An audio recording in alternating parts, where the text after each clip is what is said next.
Captain America brave new world के multiple plot leaks इशारा कर रहे हैं एक मिनी एवेंजर्स टीम की तरफ। लोकी सीजन 2 के ट्रेलर के बाद स्पॉयलर्स, क्या ट्रेलर में हमें दिखे हैं सिर्फ फर्स्ट 3 एपिसोड्स के scenes.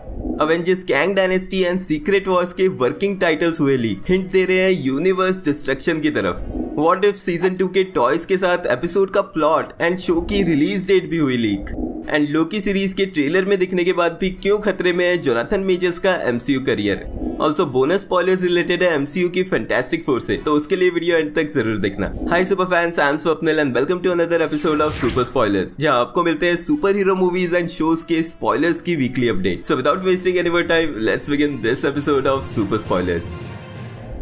So let's begin with Captain America Brave New World। Captain America का 4th पार्ट इसके 3rd पार्ट सिविल वॉर की तरह एक मिनी एवेंजर्स मूवी हो सकती है। अब ऑब्वियसली मूवी का प्लॉट रिवॉल्व करेगा around new captain America Sam Wilson के, जहां एक तरफ इस मूवी का मेन विलन होगा प्रेसिडेंट रॉस, जो हमें रेड हल्क के रूप में मूवी की एंडिंग में जाके दिखेगा। लेकिन मूवी के जो प्राइमरी एंटागोनिस्ट है वो सर्पेंट सोसाइटी है, जो कि कॉमिक्स में दिख चुके एक विलन्स का ग्रुप है। अब पास्ट लीक से हम जानते हैं कि इसी मूवी में इंट्रोड्यूस होगा एक न्यू एलिमेंट एडमेंटियम, वही मेटल जिससे वुल्वरिन के क्लॉज बने हैं। एंड ये एडमेंटियम अर्थ पे मिलेगा टियामट आइलैंड पे, यानी कि इटर्नल्स मूवी में दिख चुका वो सेलेस्टियल जिसको फ्रीज कर दिया गया था। अब क्योंकि वाइब्रेनियम की तरह ही एडमेंटियम भी एक रेयर और वैल्यूएबल रिसोर्स है, तो उसको पाने के लिए यहाँ पर बहुत सारा कंफ्लिक्ट देखने मिलेगा, जहाँ बहुत सारी कंट्रीज और पावर्स इस पे कंट्रोल लेने की कोशिश करेंगे। अब यही टियामट आइलैंड बेस होगा सर्पेंट सोसाइटी का। अब इस विलन या सर्पेंट सोसाइटी के एक कैरेक्टर कोबरा का रोल प्ले कर रहे हैं popular wrestler Seth Rollins. And इसी कैरेक्टर की पावर्स से रिलेटेड एक लीक भी आया है जो ये कहता है कि कोबरा की पावर्स एक बायोटेक्नोलॉजी की मदद से उसके दांतों के बीच होगी, जो अटैक के टाइम एक्सपेंड होके फैंग्स बन जाता है, बिल्कुल एक स्नेक की तरह। इसके अलावा इस टीम का एक और कैरेक्टर डायमंड बैग भी कंफर्म्ड है। एंड बाकी के कैरेक्टर्स धीरे धीरे विद टाइम रिवील होंगे, लेकिन मूवी का मेन विलन रेड हल्क ही रहने वाला है। एंड हैरिसन फोर्ड जो थंडरबोल्ट रॉस का कैरेक्टर प्ले कर रहे हैं, मूवी की मार्केटिंग के टाइम ये चीज हाइड नहीं की जाएगी कि वो रेड हल्क के रूप में दिखेंगे, यानी कि captain America versus red Hulk हमें हर जगह पोस्टर्स और मार्केटिंग ट्रेलर्स में भी देखने मिलेगा। रेड हल्क का साथ देते हुए हमें दिखेगा द लीडर, जिसे हमने last time the incredible Hulk में देखा था। अब रिसेंट लीक्स ये कहते हैं कि द लीडर को दिखाने के लिए कोई भी सीजीआई का यूज नहीं किया जाएगा, यानी कि इसे एक ग्रीन कलर का ह्यूमन जिसमें सिर्फ कॉस्मेटिक्स और मेकअप यूज किया गया है वही दिखेगा, जिससे ये आइडिया लगाया जा सकता है कि द लीडर का रोल सिर्फ ब्रेन पावर का ही होगा, यानी कि वो रेड हल्क की मदद करते हुए दिख सकता है, लेकिन फाइट्स में वो पार्ट नहीं लेने वाला। अब इतने सारे विलन से फाइट करने के लिए कैप्टन अमेरिका यानी कि सैम विल्सन को भी अपनी टीम असेंबल करनी पड़ेगी, जिसमें से एक मेंबर तो ऑलरेडी उसके साथ है, जो बनेगा न्यू फैल्कन जोक्विन टॉरेस का कैरेक्टर। एंड मैं एक्सपेक्ट कर रहा हूँ कि विंटर सोल्जर भी यहाँ पर हमें एक कैमियो में जरूर दिखेगा। लेकिन इसके अलावा और कौन कौन से कैरेक्टर्स हमें इस मूवी के पार्ट के रूप में देख सकते हैं, अगर वो आप जानना चाहते हो तो मुझे कमेंट्स में लिख के बताना, मैं नेक्स्ट सुपर थेरीज एपिसोड में वो डिस्कस जरूर करूंगा।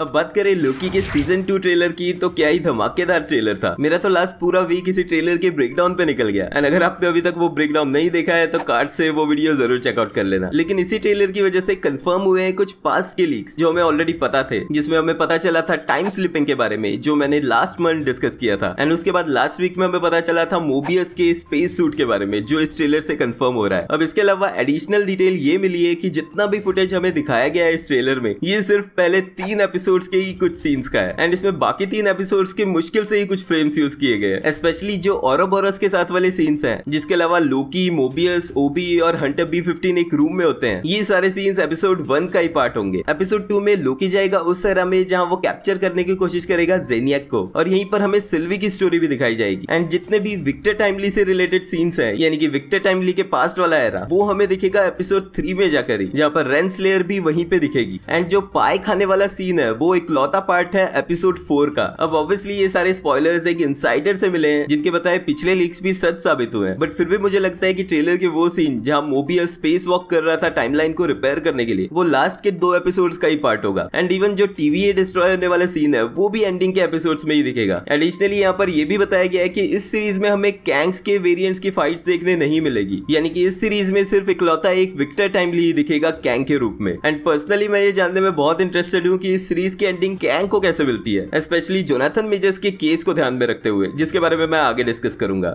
11 अगस्त को व्हाट इफ के सीजन 1 को आए हुए 3 साल हो जाएंगे। एंड सीजन 1 के ट्रेलर में जो एक पार्ट दिखाया गया था लेकिन वो इस सीरीज के एपिसोड से मिसिंग था, वो था टोनी स्टार्क और गमोरा का इंटरैक्शन एक प्लेनेट पे। एंड तब हमें पता चला था कि सीरीज में 10 एपिसोड से जिनको शॉर्ट करके 9 कर दिया गया था एंड ये वाला एपिसोड शिफ्ट कर दिया गया था सीजन 2 के लिए। अब रिसेंटली लेगो टॉयज ने टोनी स्टार्क के साकारियन आयरन मैन का टॉय रिलीज किया है एंड इस टॉय सेट में पार्ट है टोनी स्टार्क, वैल्करी और वॉचर भी। अब इंटरेस्टिंगली टोनी स्टार्क का ये सूट इस टॉय में रीबिल्ड करके बनाया जा सकता है एक रेसिंग कार के रूप में। एंड मेरे हिसाब से ऐसा ही कुछ हमें देखने मिलेगा इस एपिसोड में जब ये रिलीज होगा सीजन 2 में। अब फेज 5 के इनिशियल प्लान के हिसाब से व्हाट इफ का सीजन 2 इस साल की स्टार्टिंग में रिलीज होना था, यानी कि जनवरी के अराउंड। लेकिन फिर डिज्नी के मल्टीपल डिलेज अनाउंसमेंट के बाद इस सीरीज को नेक्स्ट ईयर पे शिफ्ट कर दिया गया था। बट अब रिसेंट लीक्स ये कह रहे हैं कि इस सीरीज को एको के बाद इसी साल दिसंबर में रिलीज किया जा सकता है। अगेन ये सारी चीजें डिपेंड करती है राइटर्स और एक्टर्स स्ट्राइक के ऊपर जो अभी भी कंटिन्यूसली चल रही है। बट क्योंकि एको सीरीज जो नवंबर में रिलीज होगी, जिसके 6 के 6 एपिसोड्स एक साथ 29 नवंबर को रिलीज किए जाएंगे, तो उसके फौरन बाद दिसंबर में शो रिलीज करने की जरूरत नहीं लग रही। स्पेशली ऐसे मोमेंट पे जब एमसीयू के पास डिज्नी प्लस के लिए कंटेंट की कमी हो, तो हो सकता है कि व्हाट इफ का सीजन 2 नेक्स्ट ईयर जनवरी में रिलीज किया जाए। And writers and actors strike से रिलेटेड यही अपडेट आई है कि अभी भी बड़ी मीडिया कंपनीज इनके रिप्रेजेंटेटिव्स के साथ डिस्कशन के लिए रेडी नहीं है। तो इतना तो क्लियर है कि ये स्ट्राइक अभी और लंबी खिंचने वाली है।